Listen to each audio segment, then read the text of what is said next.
Where did we leave off? I think we stopped just before we actually before we go down to we go down to the sort. We finished our rehearsal. I was gonna say go down to the planet, but I was like, yeah, I guess so. Technically, yeah. Yeah. Thunder Plains. Plains. I think we did the rehearsal thing that I didn't get whatever the reward was, which I don't want to remember what it was because it sounded sick and I forget. And it's better that I don't know. It's not that good. And we finished all the fun Comsphere things, unless there's more in Chapter 5. I don't think so. Thank God. I don't believe so. Thank God. Everyone's done calling us. Yeah. That might be the fastest we've ever covered a chapter in this game, at least. Yeah, it's a short chapter, but a short and annoying one. Or well, I guess it's not over yet, but it feels it feels like an optional chapter in some ways because we only really had to do the Tobley chase. Right, you had to do the Tobley chase and the thing we're getting ready to talk about today. Yes. Are we started? Was that the intro? It feels kind of natural. Felt like a natural intro. That was the natural intro, and this is the Every FNFF podcast. Oh, right. Right. That whole thing we do every now and again. I thought we just got together and spoke amongst ourselves for the past 7 years. How many years has it been? I don't know. To be fair, when the three of us do get together, we do just speak about Final Fantasy. So, true. This is also very real. But I'm Curtis. I'm Carl. I'm Alex. Wow. And we are ready to see some live music. And the Gullwings in the house. We're going to hold the concert on the Thunder Plains, so let's make sure that place is safe. That's right. Yeah. We get there by talking to Buddy, who says, "We're over the Thunder Plains. You ready to land?" Oh, yeah. Yeah. I'm anticipating stepping out and getting electrocuted immediately because just how big the Celsius looks in these next few cutscenes. Yeah. We're higher than all the lightning rods. In my head, I'm trying to cook up a joke of somehow Youth League and New Yevon being new Ticketmaster and Youth Live Nation. Live Nation. Yeah, it doesn't quite work. I'm working on it. Anyway, we'll check back in on that in a bit. You have to pick an alliance who to give the spear to. Yeah, that's right. Yeah. But yes, so we beam down to the surface, to the Thunder Plains, and there is a squad of Hypello waiting for us.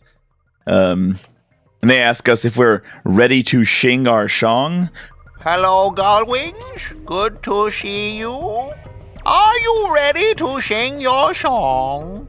But sadly, they have a sticky situation and say that some fiends have showed up and decided to snack on the spectators, which makes me wonder if people have died. Oh, you mean the spectators? The spectators.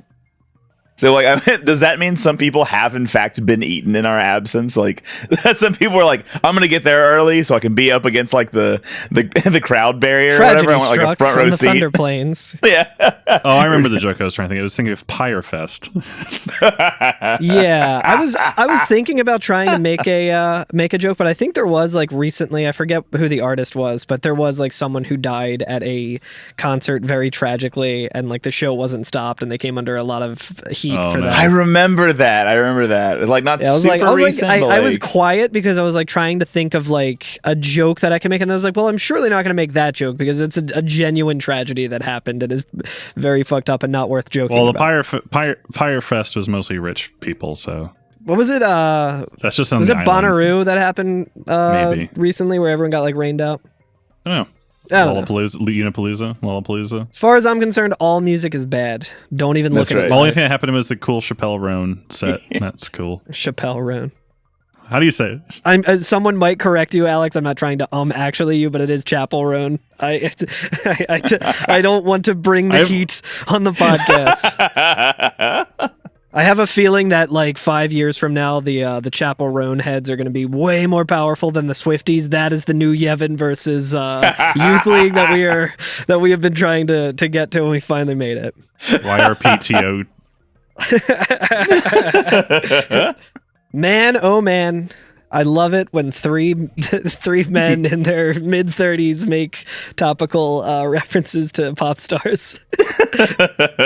I think Jello Man from the Philly area of Philly fame just gave her a Jello shot banner or whatever he does. So that's pretty cool. Very nice. Shout out to Jello Man. Yeah, he was at a Zaku show that one time. He was. And also, I used to work with his brother in a music show. Oh, that's cool. That's genuinely delightful. We get a peek of this fiend, right? This giant fiend. Yeah, like a little flashback of it walking away. Yeah, the screen turns like a gross, like, overcast green as we, like, are holding the shot on. They put the piss filter on it. This is turning the Metal Gear Solid 3, yeah. Yeah. Which is interesting because, like, it looks like it's bigger than the cliffs. I think it's just perspective. Yeah, it do look real big. Spoiler alert, it is not very big. Yeah, I feel like we fought fiends guarding spheres that were much bigger than this. Is it the same as the flame dragon? It's like very similar, right? That we fought already. What is this thing called? The Zalamander. Zelomander. I'm glad you were ready with that. Yeah, I was looking it up because I don't really remember the fight too much, so I had to like look up like someone fighting it. This Yu-Gi-Oh character. There it is. Oh yeah. Look at that thing. Yeah, because it like makes new geometry for us. Like if we were to come here before this thing was going crazy, we wouldn't be able to get to the area that it ends up in because it like crashes through and like breaks part of the like mountain, I guess. Imagine being so strong as to create new geometry. I would never. So yeah, it makes a nice new little hole for itself.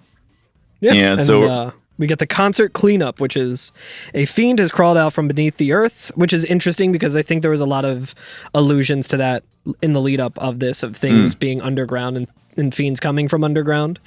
Fiend has crawled up from beneath the earth. Exterminate it so the concert goers can listen to your song without any distractions. I love that. I think that might answer our question.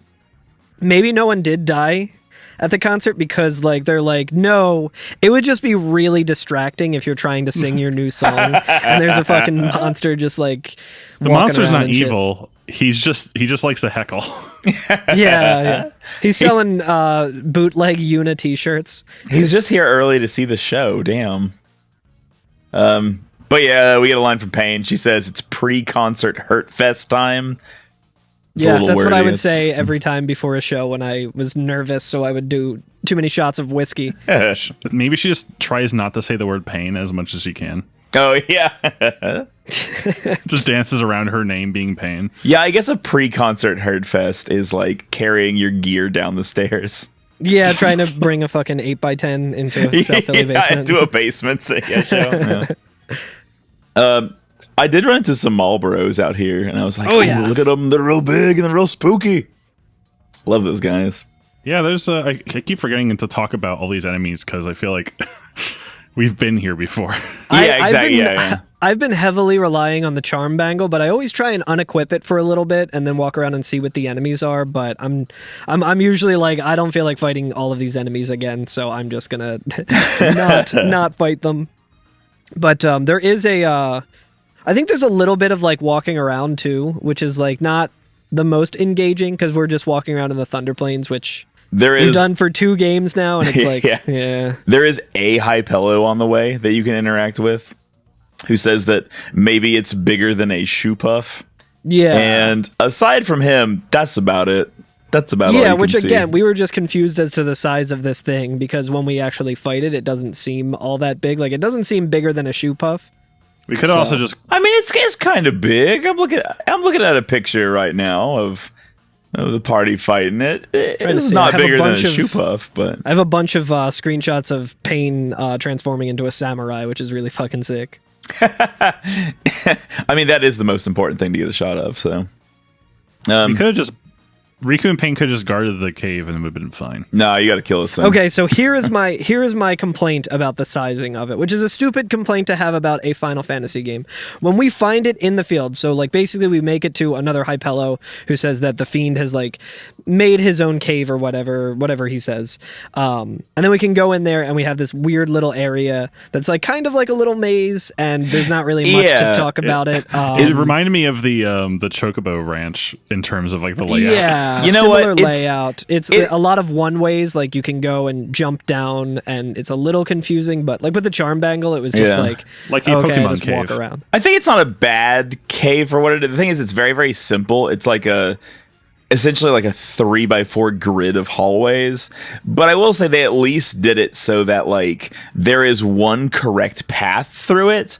And once you're on the final correct piece of the path, you can take a detour to get a haste bangle. So for what little is there, it's designed pretty intelligently. So I don't mind it. It's fine. It's just like very strange just in terms of the pacing of the game in general, of it being like the first 3 chapters and then we get to chapter 4, and chapter 4 is just like go into a menu to watch a cutscene that doesn't really have a whole lot of relevance, but you need to do it if you want to get 100%. Sure. And then it's like, finally I can actually walk around again, and then it's just like, hey, you want to walk around the Thunder Plane and avoid Marlboros and maybe get into some fights and see some mostly just like enemies that you've already fought but maybe tougher versions of them. And now you're in a cool little dungeon, and the dungeon is like a hallway essentially that you can maybe like jump down by accident and be like, fuck, now I need to walk around again.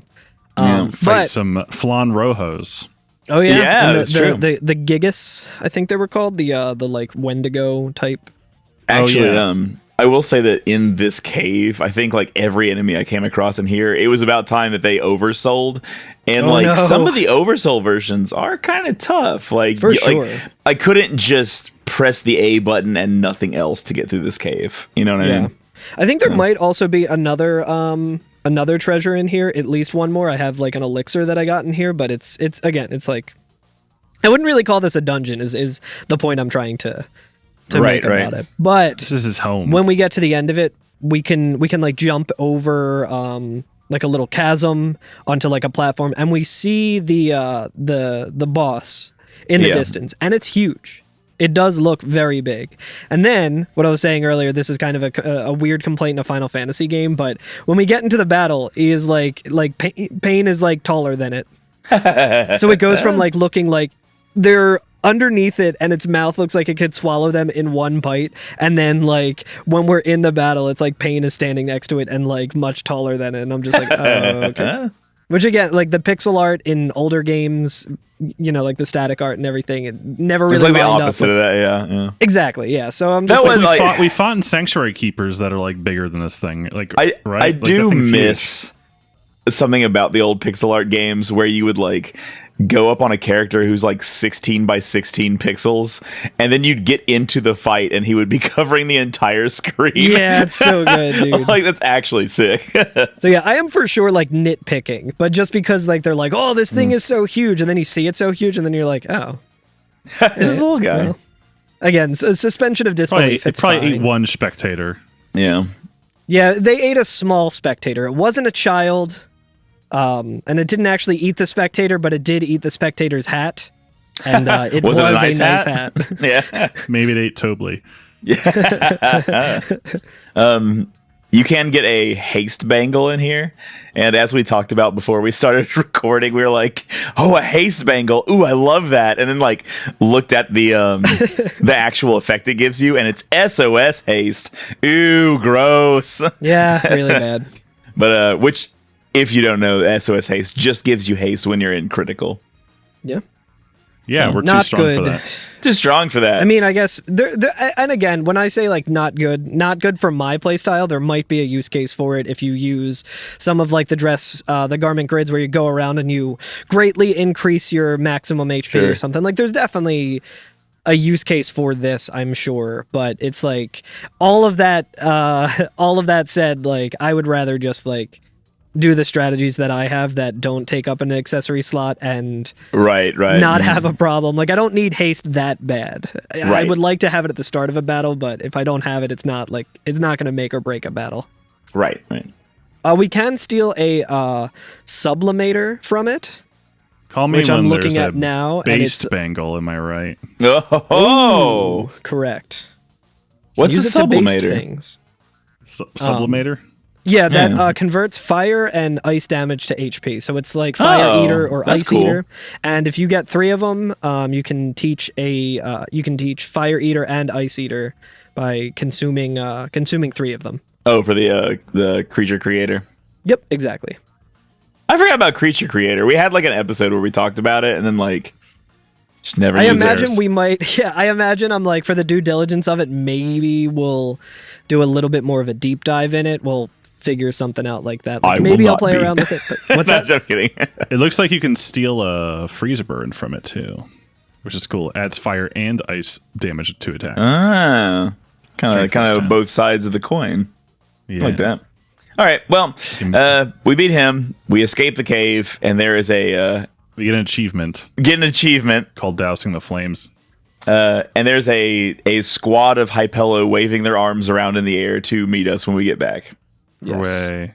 I think we also get a fiend tail from it, right? Or oh yeah, probably yeah. Which we've never really talked about that. It's like, I think we've brought it up because it's usually like at the end of a chapter or something, we'll just say like, you obtained a fiend tail. And I don't know if we've ever actually discussed the fiend tail. And when I was looking into the Salamander, I realized like what that might be. It kind of sounds like they might be like the data logs from Final Fantasy 13 a little bit. Like, oh yeah. The fiend tail for this, like, one notable Salamander hates fighting, but in time, seeing his Drake brothers march off to battle, Salamander becomes strong and decides to fight to protect his family. Viewing this fiend tail unlocks the Dragon King Jr. in the fiend area. So that's more of just like the fiend stuff that we haven't really touched at all. So there like might be some stuff there that maybe we'll have to go a little deeper into. But yeah, I think they're like stories about that fiend or whatever. Which makes sense. Like that's kind of a cool, like full disclosure cool to the listeners, I don't give a fuck about this enemy that much or this. It reminds me a little bit of the Undying lore from 13. For a week now, we haven't been able to talk to Carl about anything but Salamander. It's all he wants to talk about. Yeah. It's like I guess it's cool that they add like little stories to these enemies, but it's also like not super important, I guess. It's like I'm not complaining that it's ruining his work, ruining his relationship. All these people are like, we gotta stop this guy from Carl, talking about Salamander. It's 3 a.m. I'm trying to sleep. What does that mean? Like I bet he's thinking about other women and like a salamander. Salamander. Yeah. Thinking about the evocative nature of the salamander fighting for his family after his brothers marched off to battle. So yeah, for the next episode, I'll probably try and just look more into the fiend tails and see if there's anything of note worth mentioning. I'm sure there is. I'm sure there's people who like it, and that's good. But yeah, we just have not done anything with it. Yeah, right. We have enough creatures in our life. Yeah. Right. Yeah. We don't need to create more.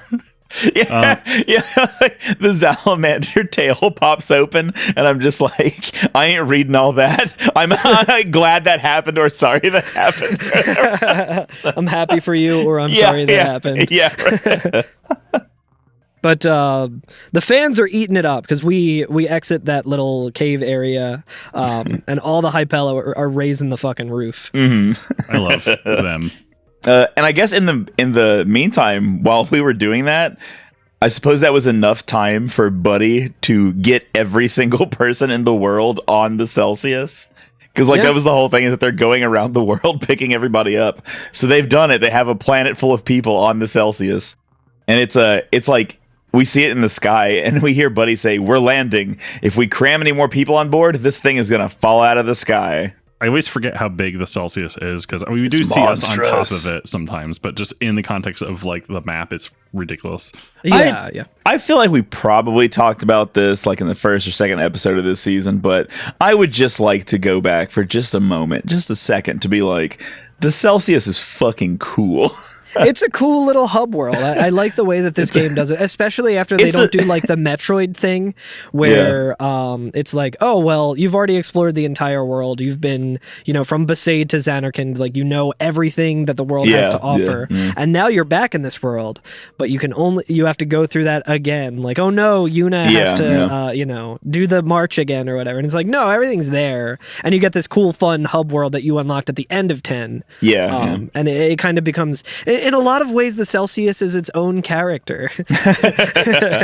Well, we get to learn about her, I guess, next episode, probably, right? It's also a and its origin. Chopper motorcycle merged with an airship, and that it's pretty sick. I cannot overstate that. Like, I just cannot talk about that enough.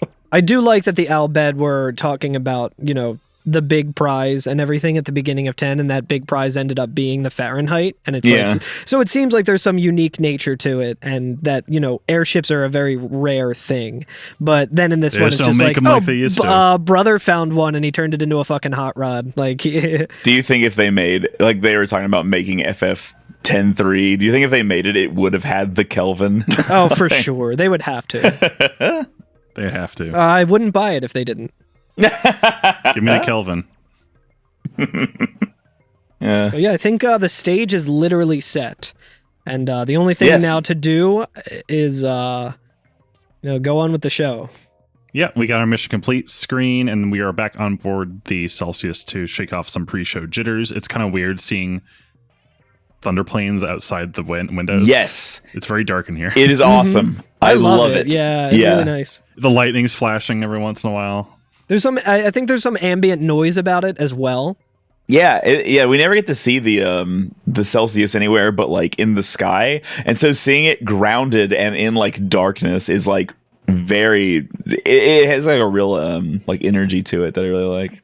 Yeah, we get some more dialogue from everyone. This is a part in the guide for the 100%. It's like, talk to Riku until she starts repeating herself. Talk to brother 4 times until he starts repeating himself. Yeah. Talk to Pain this amount of times and stuff. And it's like, because the reason is, a lot of times when we're on the Celsius, I almost called it the Fahrenheit because I said Fahrenheit like 2 minutes ago. Usually when we're on the Celsius, we'll talk to someone and it'll just be a text box. It'll just be like, like flavor text and not actually like voices. But in this, there are some voice lines that we need to hear that I imagine is the reason that it contributes to 100%. Yeah, right. Man. Yeah, Riku's talking about like, she's getting nervous. Pain says, I hope our audience behaves long enough to listen. Because I guess there's some raising, there's some tension maybe outside we'll be hearing about soon. Yeah, for sure. I like that brother says, kill them softly with your song, right? Yeah, he Another does. Music reference, yeah. I think, was it, I don't know if he said it yet, but I do want to call attention to it. It actually might be after the concert that he says it, but he does make a Britney Spears reference where he says that the crowd is a slave for you, Yuna. Oh, yeah. Oh, okay. So he just keeps dropping the brother's cultured. Come on. He's cultured in early 2000s pop music, and it's pretty good. I mean, I guess Killing Me Softly is not from that. Yeah, fair. I mean, that's a timeless song, but... Charles Fox song, to be specific. In the 70s. So that scene kind of comes to a close when we talk to Shinra, and Shinra's kind of points out like, hey, there's some stuff happening on the concert grounds that you might want to take a look at. And we kind of like zoom into the cameras, like we see through the spheres on the Celsius, like what's going on. And there's just like people outside arguing with each other and like screaming at each other and stuff. And Riku says, "Oh, this could get messy." And Buddy's like, "No kidding. The two groups have been bumping heads since they got on the airship. Looks like they're itching to start something." And then Shinra like they're already locking horns. They're already locking horns. Shinra turns up the audio. And then we get camera angles through sphere cameras that are like cinematically below the characters who we're looking at. And I was like, I cannot believe that this is a sphere that's on the ground. This is a dramatic camera angle. There's I love no how way. deep they went with the immersion of like the sphere technology.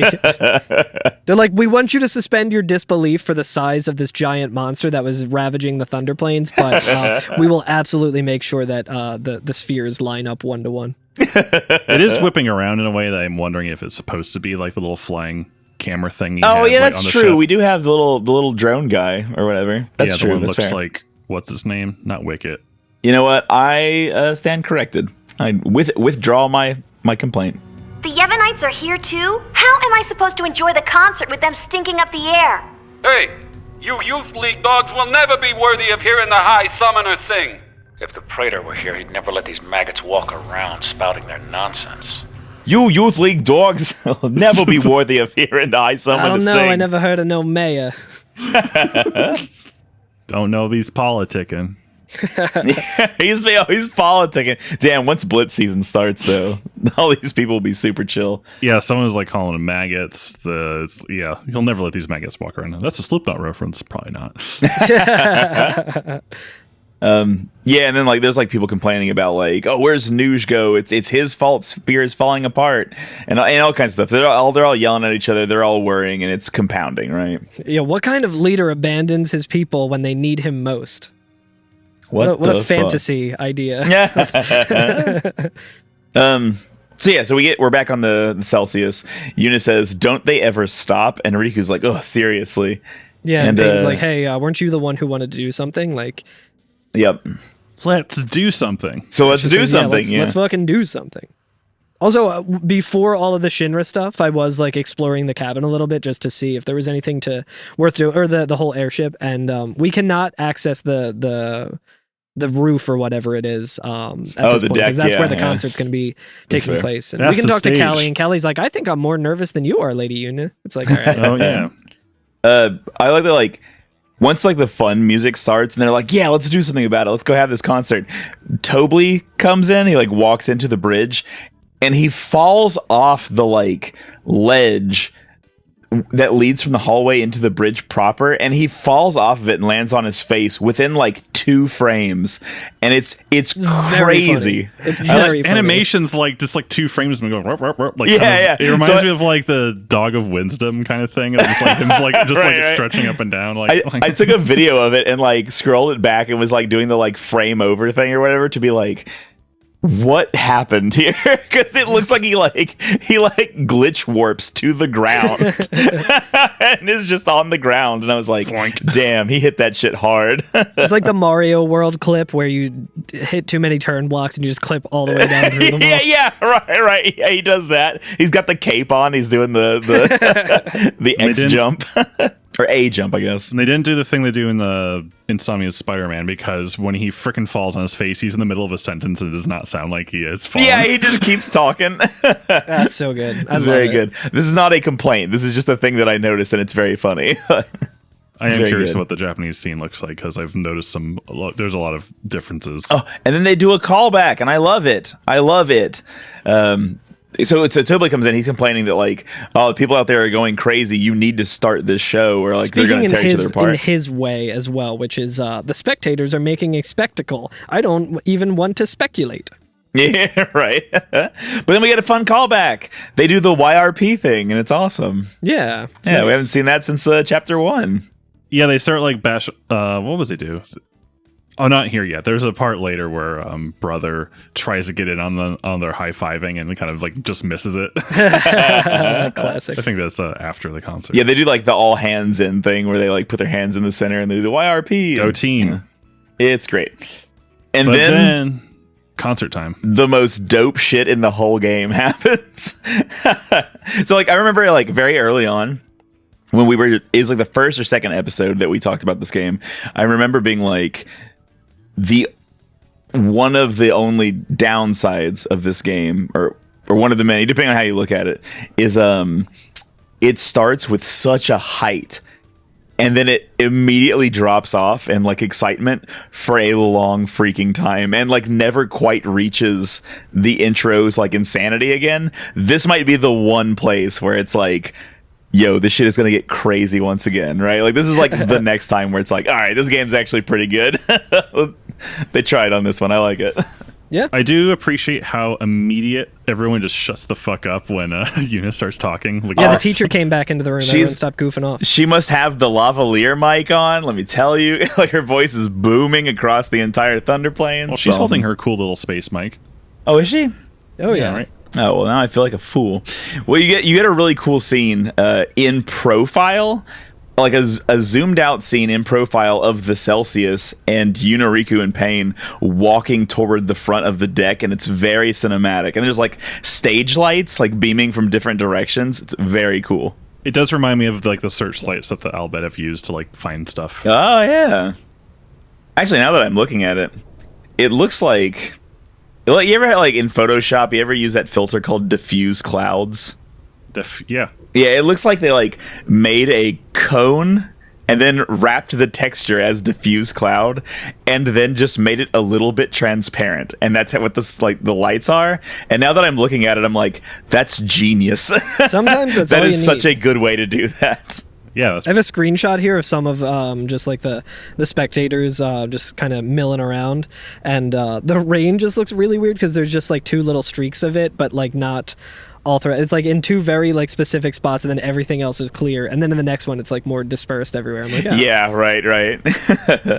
again, a weird spot for a concert, but yeah, very very confusing. in the mud. But Yuna goes like full High Summoner mode again, right? Where she kind of gives a speech. Yes. Yeah.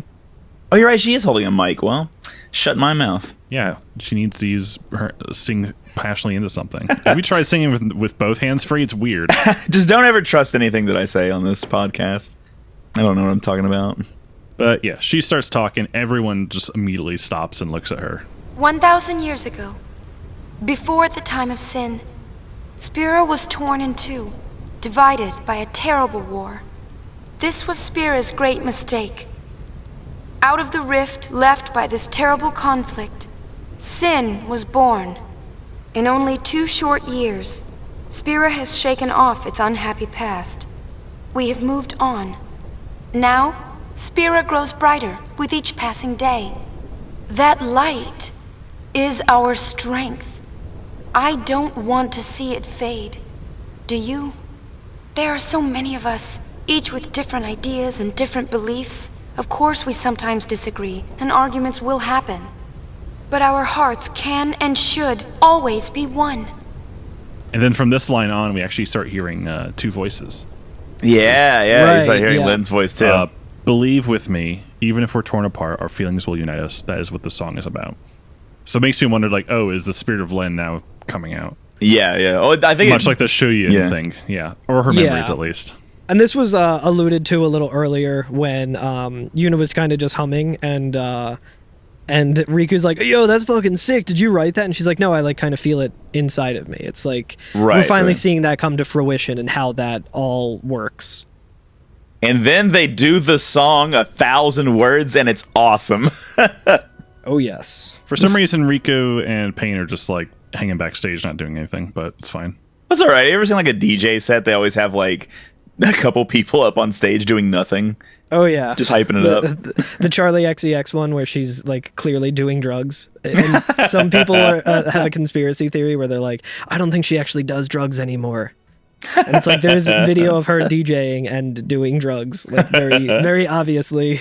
Riku's going around with her like big clock and like pointing at it. She's like the Flava Flav, like, She's hey bumping boy. And if you're on a PlayStation, this a very invasive alert will come up and saying gameplay recording pause because you entered a block scene. Yeah. Or if you're playing on Nintendo Switch, you don't get that. Instead, the screenshots that you're relying on to take notes for your podcast will not be allowed to happen. And instead, it'll just say, like, capturing footage is not allowed right now. I don't even need screenshots because this is burned into my soul, baby. I can see this shit in my mind palace. Good. Go ahead. Speak on it. Go for it.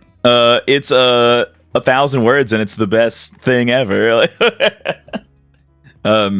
Actually, yeah. What would we even? It is a good song. What do we want to talk about this? So basically, as this concert's going on, we get to see in real time what Shinra was working on, his like sphere technology. It doesn't happen right away. Yuna's kind of just singing this song, and it's after an amount of time goes by, we start seeing like everyone, like there's projections of like Xanarkand. This is very similar to the tech, because Shinra's acting like a big innovator, but I think Seymour has done this to us when he was giving us a little tour of like, why you should marry me, PowerPoint. Right? That's right. Oh yeah, good point. Yeah. We were zooming through Xanarkand or whatever, floating kind of midair, but like the projections around us, so they also do this kind of thing in like 7 Remake. I just imagining like an actual PowerPoint with like like Star Wipe. Welcome to my TED Talk. Yeah. Next slide, please.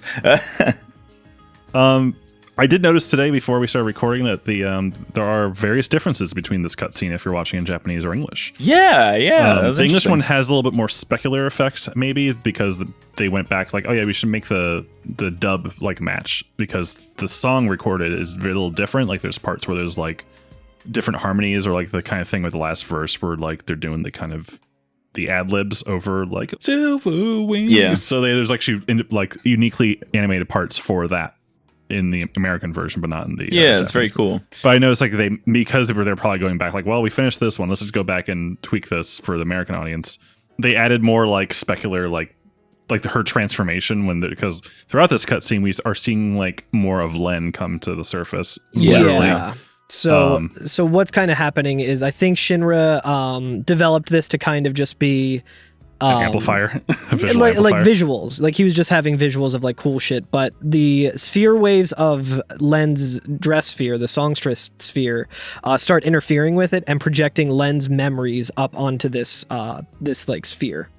Yeah. So we start seeing the scene where embarrassing. Len and Shu Yin get gunned the fuck down. Yeah, I was there like, you imagine going to like a who's like a very like a soulful singer, like a Celine Dion concert, and then just like the visuals are just people being brutally gunned down. Yeah. It's okay if it's yourself getting gunned down though, right? Yeah, probably. It's interesting though, because at certain points like Yuna just like becomes replaced with Len, and we see that it's not. This was an interesting detail for me. We actually get like a full look at Len, maybe for the first time, unless I'm misremembering. It might have happened last episode or a couple episodes. Yeah. But Len is like fully there, different hairstyle than Yuna. Doesn't have the same color or like the different colored eyes like Yuna has. Like just completely different person, same outfit. Yeah. Different person, like similar face structure, but long straight hair. Yeah. Not the wavy. Like it's so funny. Like Shuyin, you idiot! Like you just like recognize like your girlfriend by her outfit, and like that's it. Yeah, listen, dudes rock. He didn't even notice that his girlfriend got a haircut. Yeah, but I was pretty surprised by that. Again, Shuyin's an idiot, I guess, but just with everything, I guess he's not unlike Titus in that way. Yeah. I'm also very confused. It's like, I'm sure it'll be elaborated on more eventually. But like, Shuyin looks exactly like Titus with different clothes, so I figured that Yuna would look exactly like Len with different clothes. And here's further confusion. Why the fuck does this dress sphere work differently for LeBlanc? Why is it that when LeBlanc takes the dress sphere from Yuna, she becomes Yuna fully? I assume that LeBlanc is using one of her own personal skills to be able to become Okay, so she's Yuna? like Mystique. That is my guess, but Okay, fair enough, sure. Maybe she has a secret underwear dress sphere that has memories of Yuna in it. Yeah, maybe she actually like moved the sphere grid around and it allowed her to do a transformation. Like she like crossed the little nodes. Yeah, exactly. Like Ditto in Pokemon. Yeah. That's it. LeBlanc's garment grid had transform on it, and so before she did the concert, she changed dress spheres until that one gave her the transform. She was ability. a toad during rehearsal. It was yeah, that's right. Yeah. It works kind of like the Balzac crown, maybe. Oh hell yeah. Who could say? Who's to say? Who's to say? I'm sure Nomura could probably say, but I don't know if I want to know what that guy has to say. Yeah, it's really good, y'all. Yeah, it looks in my viewing of it, it looks like the projection is just an AMV of the love between Shuyin and Len. until I mean, I guess, yeah, like AMVs of that time, like a very sad song, very somber song. This is not like, I was kind of expecting the concert to be like super fucking hype, like the first song, like Real Emotion. So I was like ready for it. And then that started and I was like, oh, this is a complete, I came here unprepared emotionally for this because I was expecting to fucking rock out. I'm expecting to go to like a System of a Down concert and instead I get like... Well, I'm looking at the FMV and I'm just like thinking about like, why Shuyin does look different than Tidus in the full motion. I was like, but how? I'm like, His eyes A is little like bit. puffier. Yeah. Well, that's also He's turned up the Steve Buscemi knob just 1 degree. His eyes is a little bigger. that could also have more to do with. Are you watching the original or are you watching the HD remake, like the remastered one? Nah, it's the same AMV. I'm actually watching the side by side right now, and I'm noticing some differences. Like, Lynn's eyes are a little more open in the English one, and like, she smiles. I was just going to bring up the discourse that people have about the HD remaster. That was kind of like all Twitter discourse. It was very contentious, I think, between fans yelling at each other or whatever. It was a real New Yevon Youth League situation going on. But before we get away from the idea that there is just an AMV playing of Lynn's memories, I was talking to somebody literally last night about AMVs, and my guess. Well, hold on. Before I actually tell you what my guess is, do you think there is a most AMV-able song ever written? Yes, and it's probably by Linkin Park. Oh, you know what? That's not what I came Linkin up Park, with, but you're probably right. Their career was just mostly because of people making Dragon Ball Z AMVs to them. That's why I found Linkin Park. The first AMV I saw was downloaded using WinMX, and it was The Way I Am set to Dragon Ball Z. Okay. That's also perfect, yeah. I said the ultimate AMV song was The Red by Chevelle.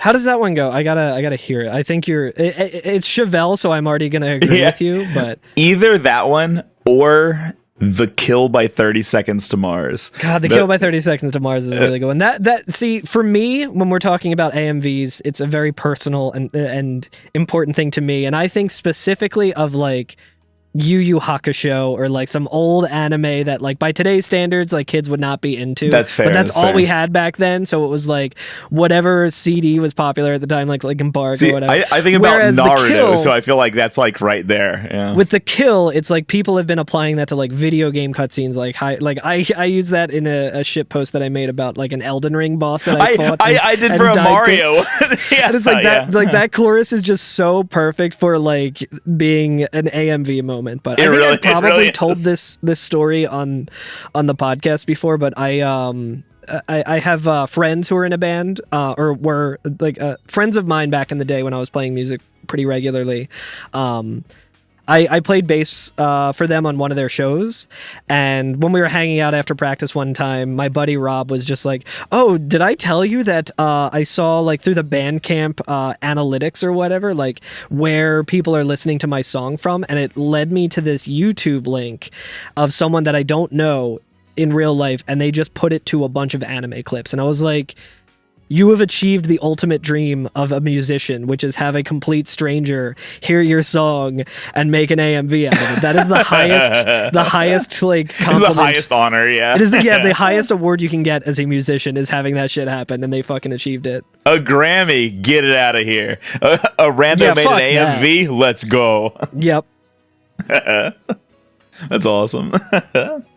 Yeah, I feel like there's like that, and then if you wanted to like classify it further, it would be like what specific anime it was of, right? Where you have like, I feel like at the top you have like Dragon Ball Z, you have Naruto, and Soul Eater are like all the way at the top. Yeah. Like if you get one of those as an AMV, you've done it. Like that's the the highest honor. Yeah, now I'm just thinking of the Teen Gohan AMV that I remember from when I was a kid, where it was set to Kryptonite by Three Doors Down. Yeah, I think I've seen a few Kryptonites in my day. I think I have those on my iPod, which I did buy when I was like 16, and I was well past the age of having wanting AMVs. But I remember being a kid watching this, being like, I wish I could watch these anywhere. So I was like, I owe it to myself to put it on my iPod now that I can watch it anywhere, even though I probably never will watch these.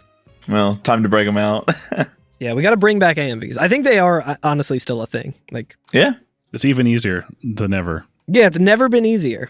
So what the hell were we talking about? We're talking about real emotions, but not the one we know of.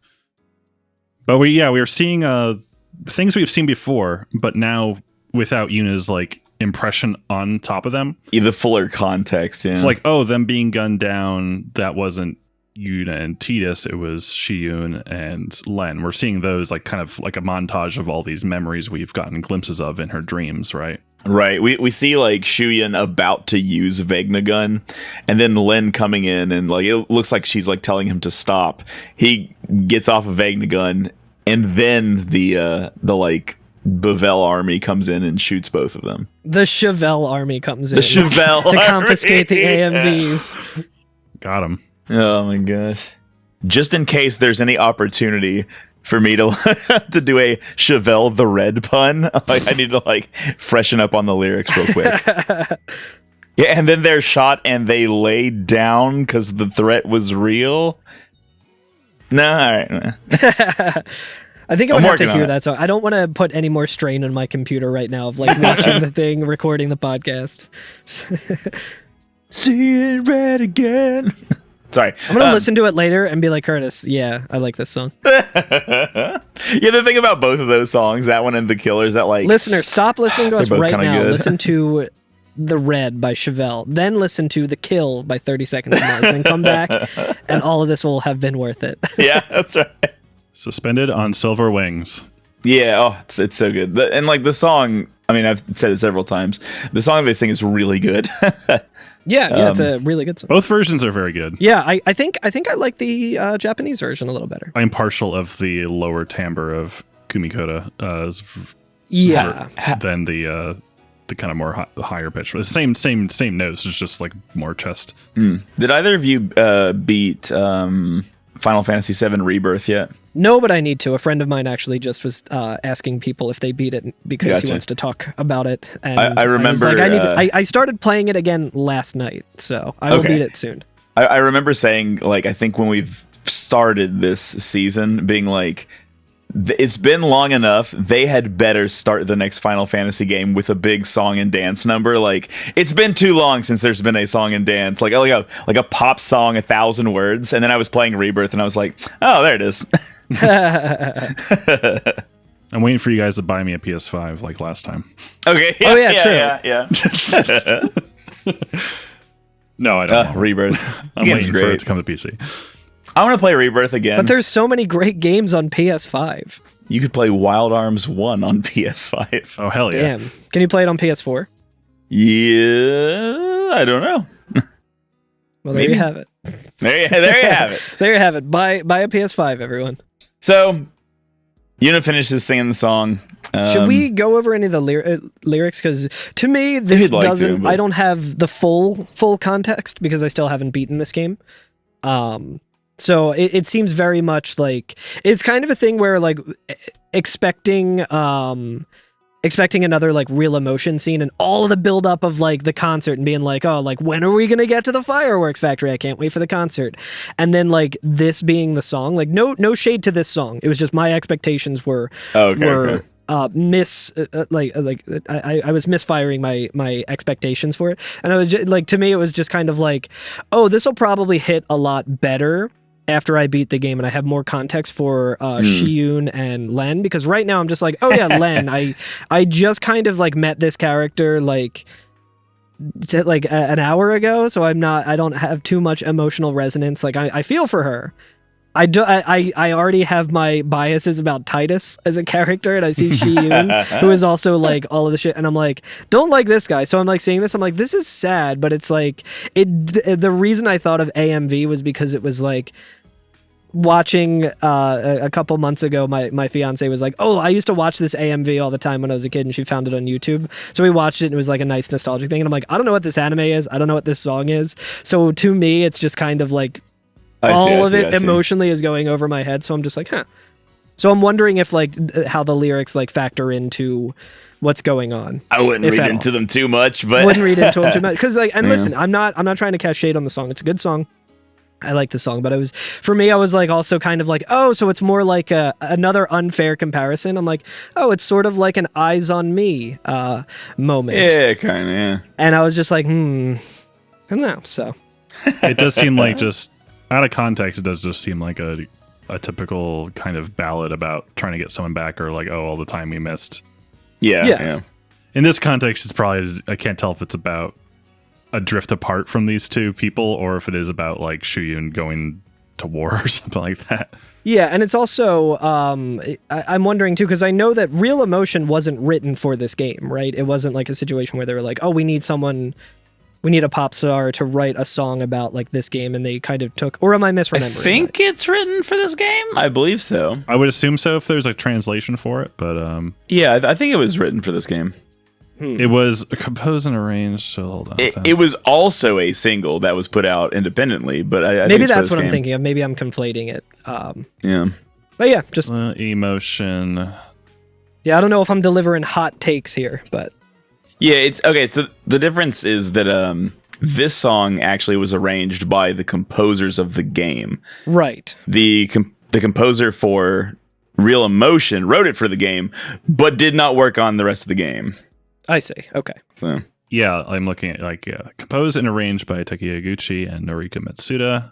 Lyrics written by Kazuya Nojima. He's a snare writer for Final Fantasy games, so actually it's just like one of the devs basically wrote the lyrics.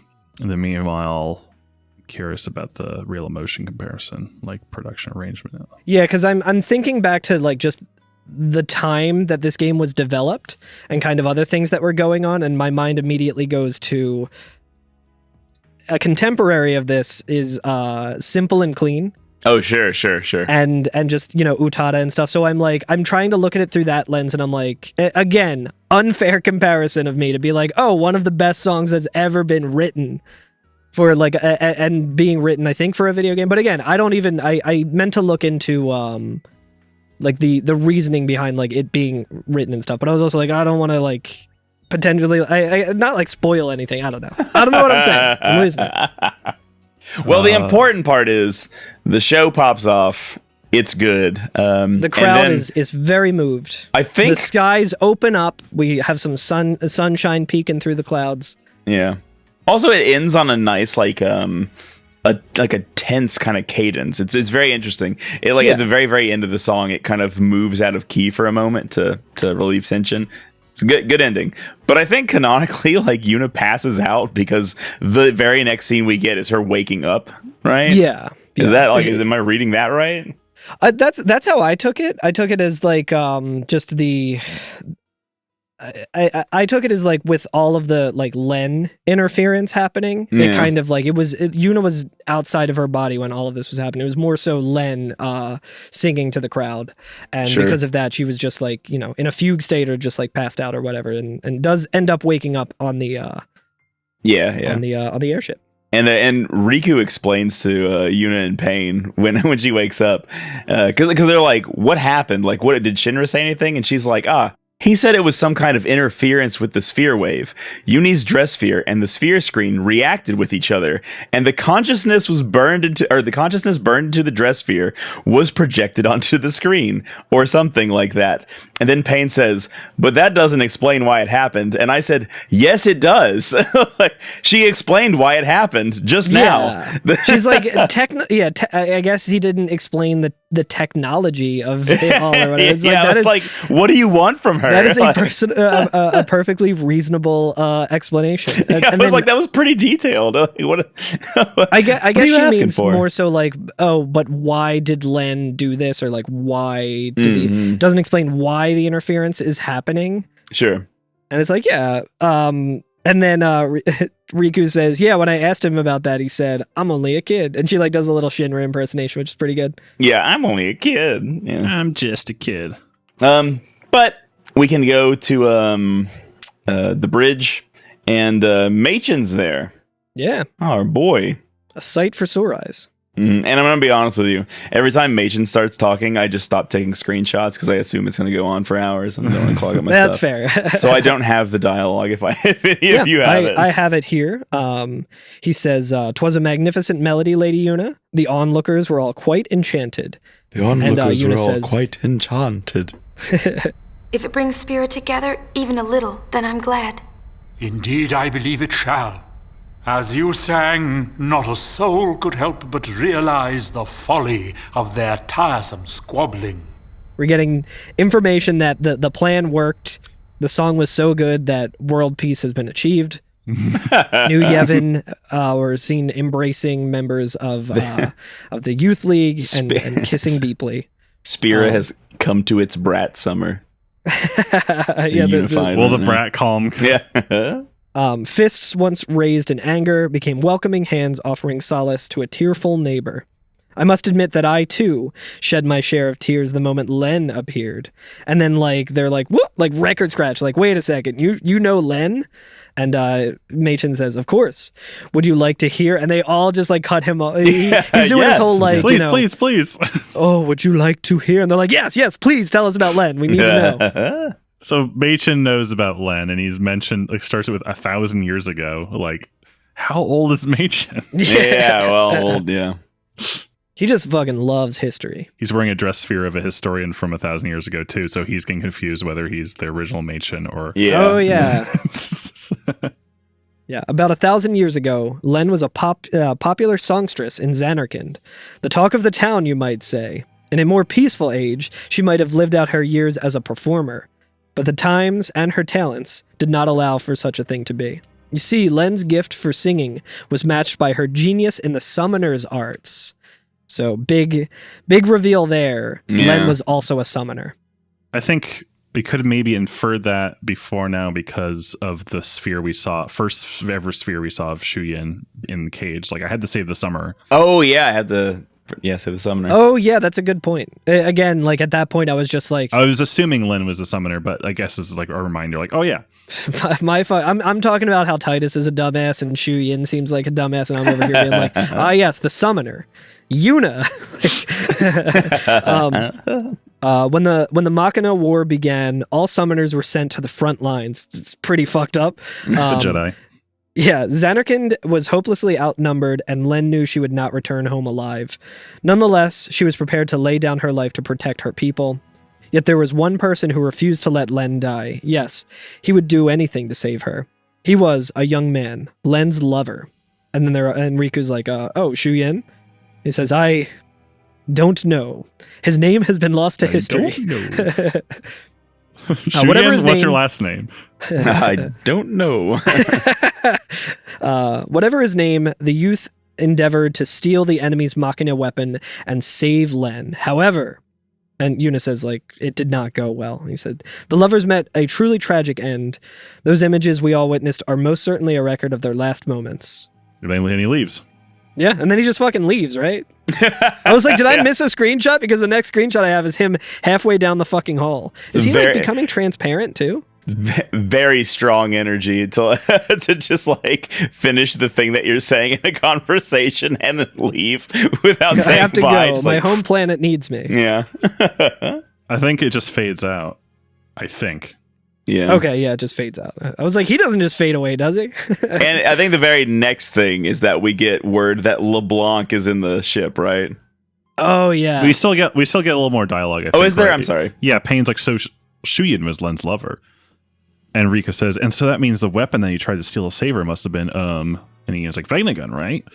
Yeah, I think I can kind of understand how he felt trying so hard to save one. This is Riku speaking, and it's she also was very invested all throughout Final Fantasy X of being no, Yuna, we have to save you. Yeah, he was doing what we did in Final Fantasy X, going to the limit to save. Yeah, she says 2 years ago I was the same, trying to find some way to save you. Yeah, this is another block scene apparently. Oh fuck yeah! I was wondering. Yeah, I just have it goes from that to just fucking Buddy just fucking chilling. Yeah, that's what I have too. So yeah, it's so weird what they decided. Spoilers or not. That was enough. Knowing that you were on my side, I'll always be grateful to you. Maybe Len felt the same way. The man she loved, he struggled to save her. He fought till his very last breath for her. I think that Len's final words might have been happy ones. I love you. Which I think is a callback probably to Yuna's last words to Tidus. Oh, in sure. person, right? Sure, yeah. At least in the English dub, because I think she says thank you in the Japanese one. Okay. I think, or something similar to that. But that would remind me, oh yeah, that was, yeah. Okay. So Yuna to herself says, yes, there is a connection, but wait. Everything is all wrong. He never heard. The one person she wanted to tell, he never heard her words. And then the alarm starts to go off. Okay, and that's when LeBlanc is on board.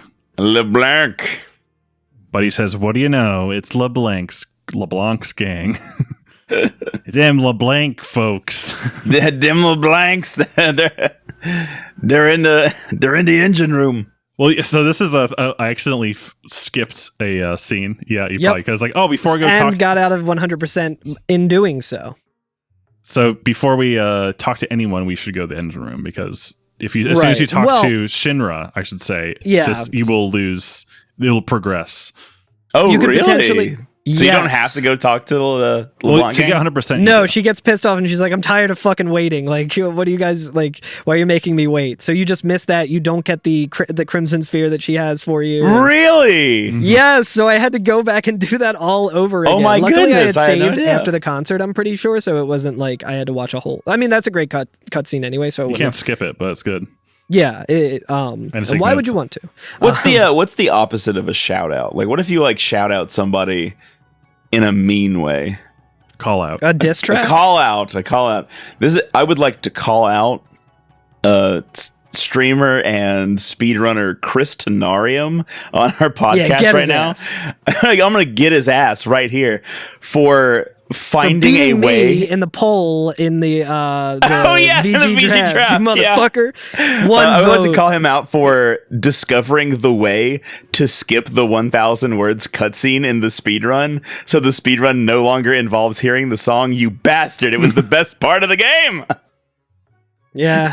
Tragic loss. Hey, as long as he doesn't skip Eyes on Me, I'm fine with it. It's been a while, but come on the pod and defend yourself. Yeah. Actually, affectionately. Since FF10? Yeah. Right? Really? Yeah, probably. All right, anyway, sorry. But yeah, I mean, we can also talk to Riku. Riku.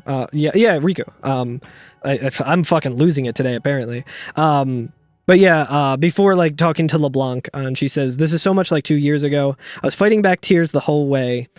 Okay, so Len has something to say, but how do we get Shu Yin to listen?" Pain will say, "The things we want to say most are usually the hardest things to say. It's obvious when you think about it, but that doesn't stop it from hurting. Len's words may be the one and only thing that can reach Shu Yin's heart. Maybe that's why she chose you to deliver her message."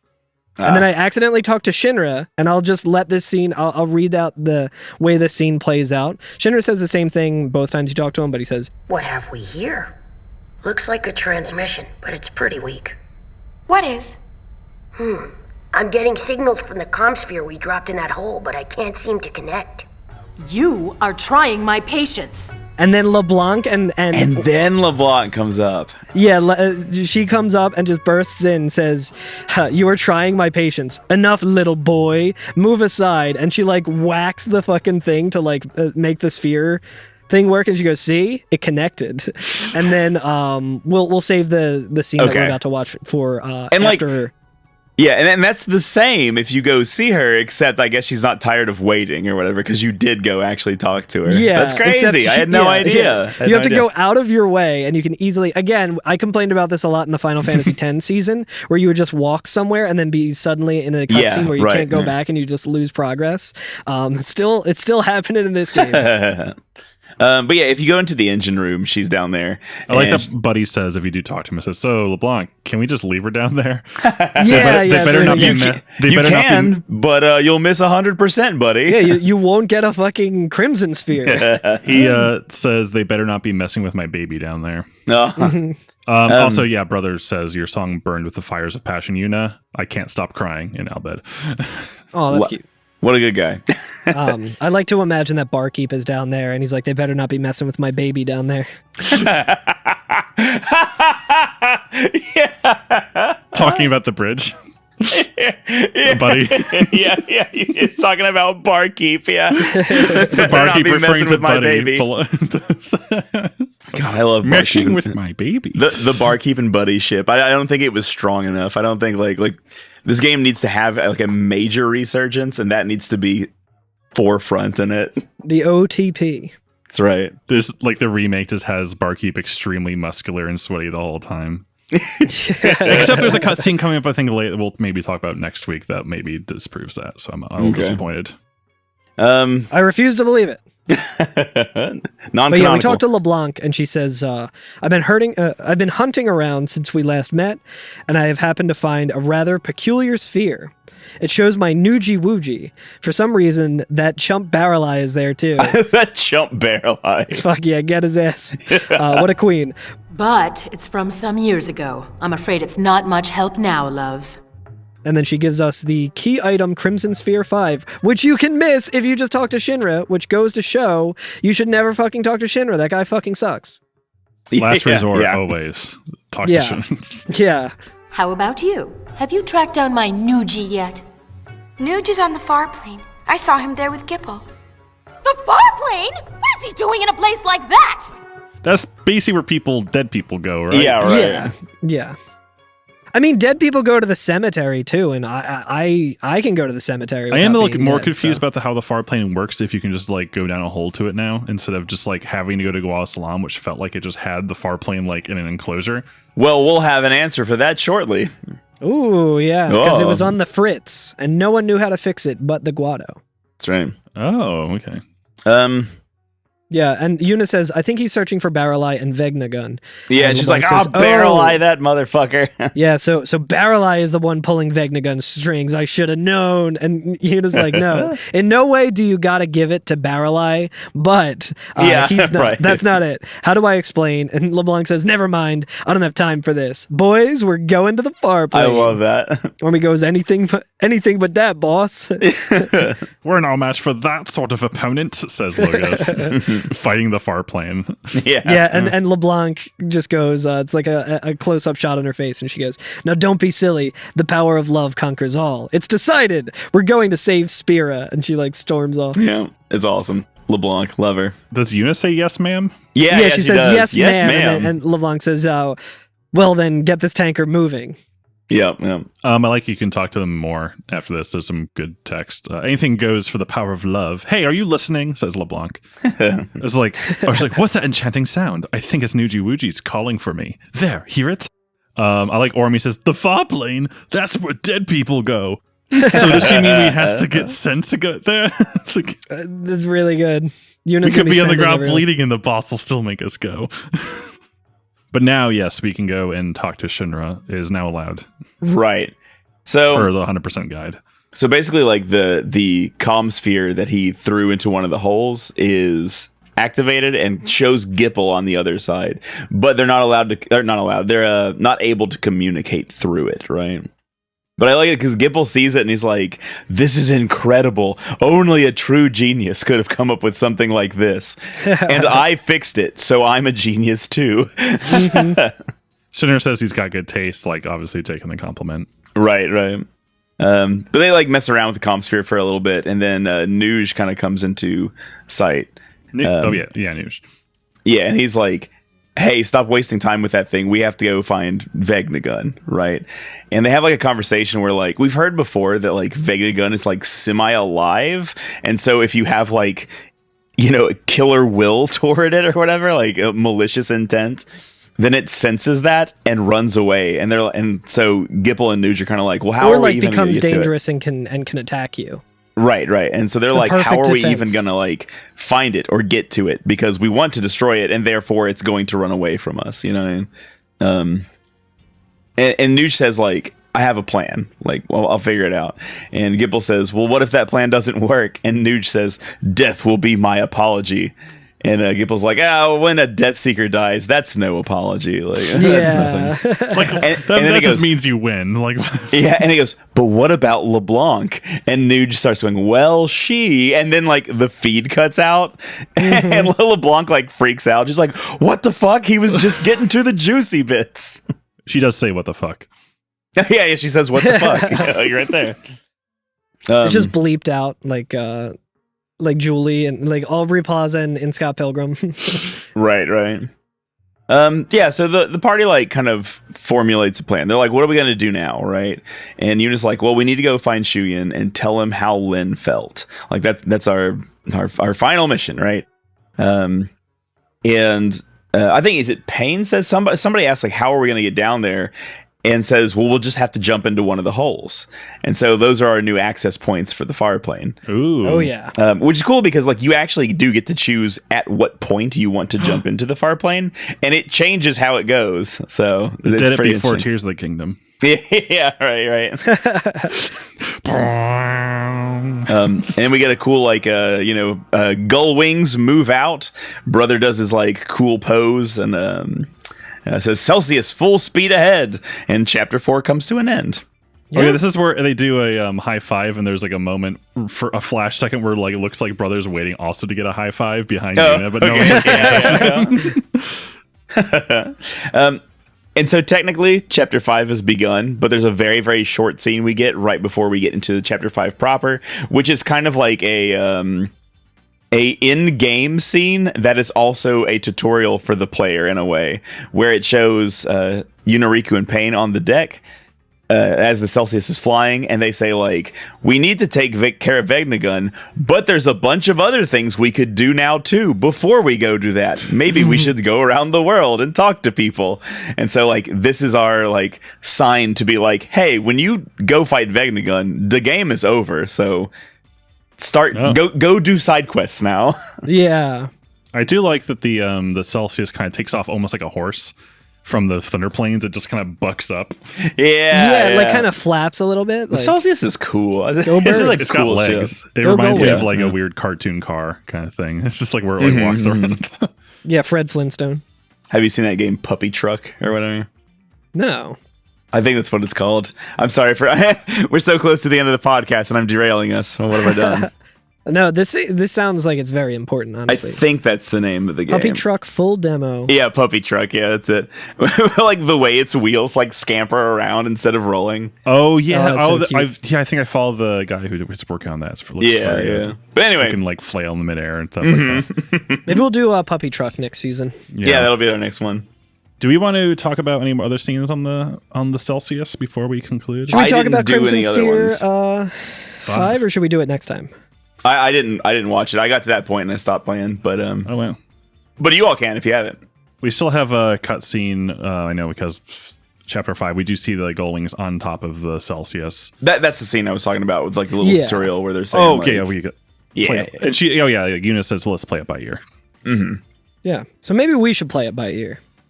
By which I mean talk about it next time. Next time.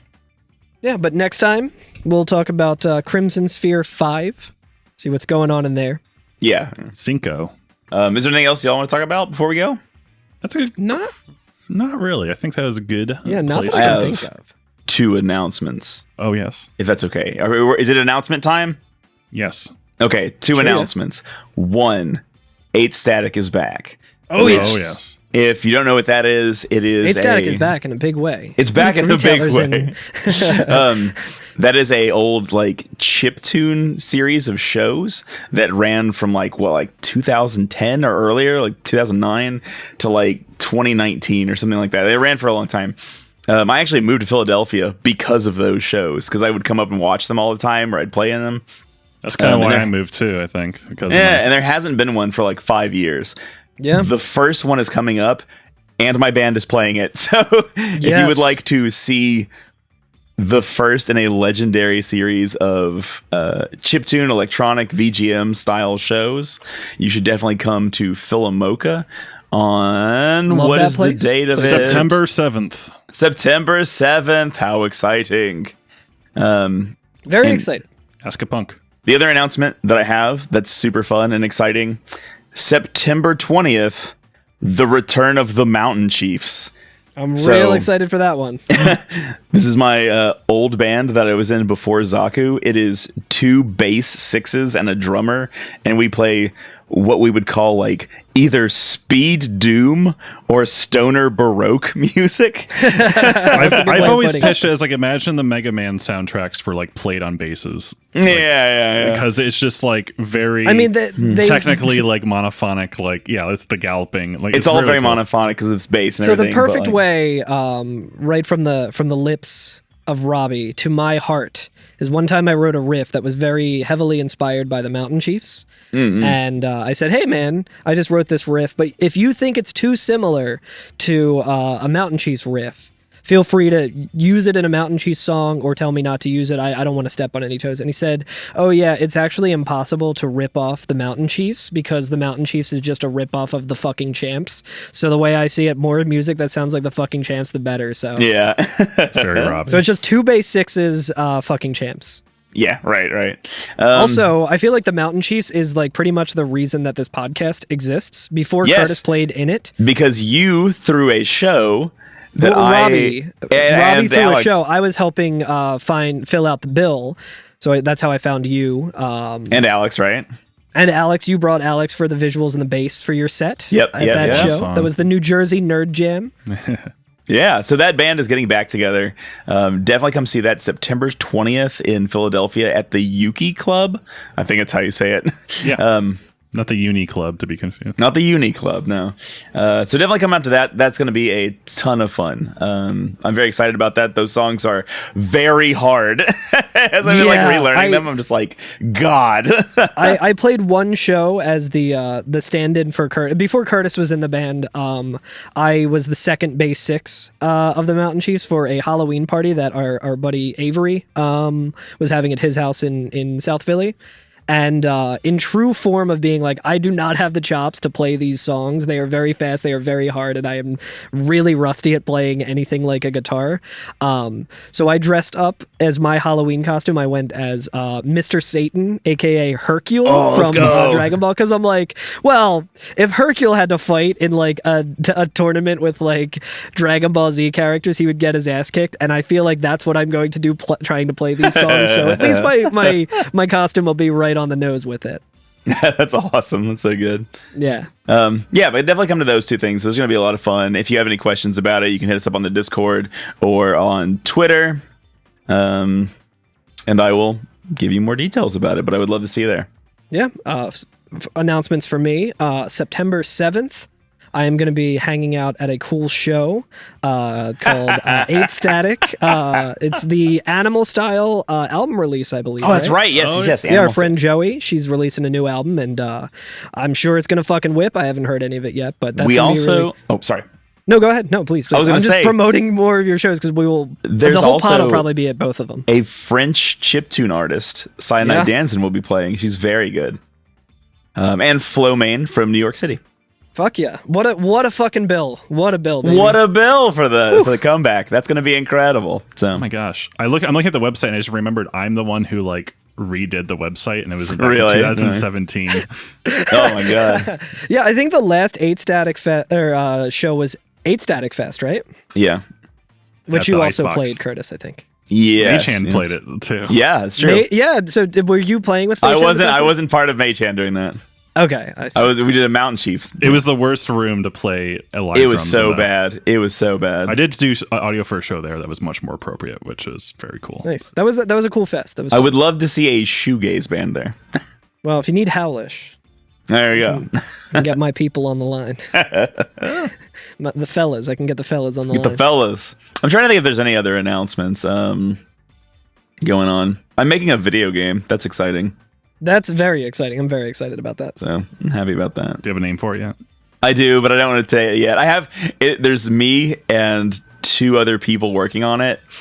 I'm doing the programming and the directing or whatever, but I realized that like I'm not good enough at character art to like do that. So I have a character artist who's coming along, who you all both know, that I'll announce later, and a composer, because even though I can write music and do audio, I don't want to. And like the person doing that is really, really good. So I will announce those probably next time. Nice. That'll be exciting. Do some really crunchy voice acting.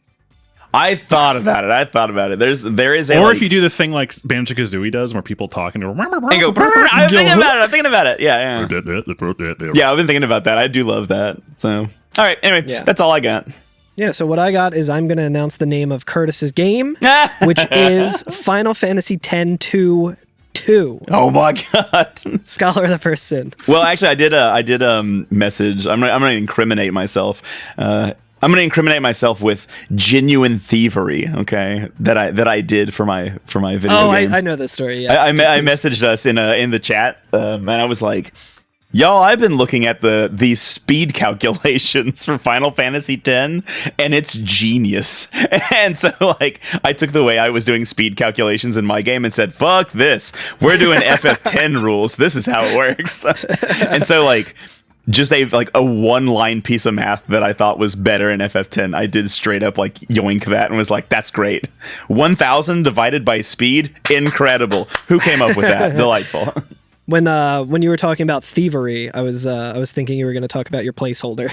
Oh my god, yeah. Well, I mean, luckily nothing's happened about it. So just FYI, so people know what we're talking about or whatever.